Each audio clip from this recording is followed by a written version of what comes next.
ভূমিকম্পের খবর জানাতে নরসিংদী থেকে সরাসরি যুক্ত হচ্ছেন সহকর্মী তোফায়েল আহমেদ স্বপন।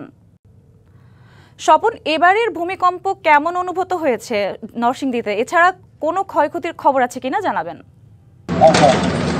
ঠিক এরপরে কিন্তু 22 নভেম্বরও কিন্তু আসলে 2 দফা এবং সন্ধ্যায় ভূমিকম্প অনুভূত হয়েছিল। এরপর আজকে কিন্তু যে 4.1 যে ভূমিকম্প অনুভূত হয়েছিল সেটি আমরা অনুভব করছি। সকাল 6টা বেজে 14 মিনিট নাগাদ কিন্তু নরসিংদীতে ভূমিকম্পে কেটে ওঠে এবং আমরা কিন্তু আজকেও জানতে পেরেছি যে 4.1 ভূমিকম্প অনুভূত হয়েছিল। এটি কিন্তু নরসিংদীর শিবপুরে বলে কিন্তু প্রাথমিকভাবে আমরা জানতে পেরেছি। নতুন এবং ফিরে আসা গ্রাহকদের জন্য নগদে চলছে ক্যাশব্যাক সহ প্রতিদিন হাজারো উপহার জেতার সুযোগ। হবে আশা আর ফেরা, সারপ্রাইজ সেরা।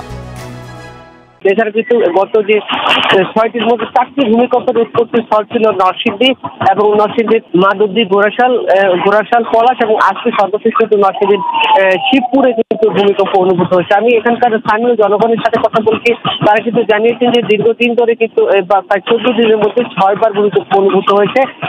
এর মধ্যে নরসিংদীতে 4বার কিন্তু নরসিংদীর মানুষের মধ্যে উদ্বেগ দেখা দিয়েছে এবং তারা কিন্তু অনেকটা আতঙ্কিত হয়ে পড়েছে। তবে আজকে সেই যে 4.1 ভূমিকম্প অনুভূত হয়েছে, এটি থেকে আসলে আমরা জেলার কোথাও কোনো ক্ষয়ক্ষতির সংবাদ পাইনি। আমি এই মুহূর্তে আছি নরসিংদী 100 জেলা হাসপাতালের সামনে। এখনো পর্যন্ত এখানে কোনো আহতের কোনো রোগী আমরা দেখতে পাইনি, অথবা জেলাতে কোনো ভবন ফাটল কিংবা নতুন করে কোনো ভবন ভাঙার কোনো দৃশ্য বা খবর আমরা পাইনি। আমরা কথা বলার চেষ্টা করছি স্থানীয় প্রশাসনের সাথে, তারা কিন্তু আমাদেরকে জানিয়েছেন যে এখনো পর্যন্ত তাদের নলেজে কোনো।